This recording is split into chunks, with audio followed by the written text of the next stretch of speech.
So hello guys and welcome back to the channel. Today I'm going to show you how to add transitions on Picsart.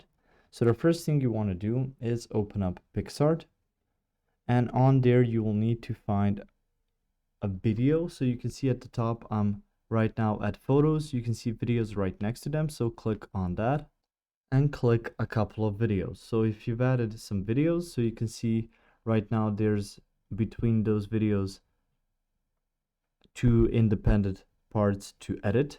But if you wish to create a transition for them, you just need to click outside of the timeline. So let's do that, and you can see here a white square or rectangular shape has appeared, and you can click on that. Once you clicked on that, you can see here the option of a different kind of preview you get for each transition that you want. So this is from wiping up, wiping down. So you can see how it gets into the next scene. So you can see wipe right, bounce down. You can even see the glitch option.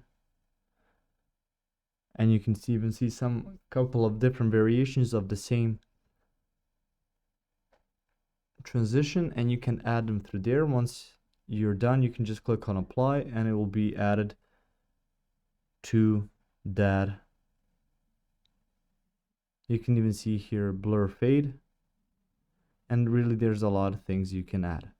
If you found this information helpful or useful, you can like the video. You can also share the video. You can subscribe to the channel and click the notification bell to get notified about new videos on Picsart or some other topics you might find interesting as well. Thank you very much for watching this video, and as always, I will see you guys in the next one. Goodbye.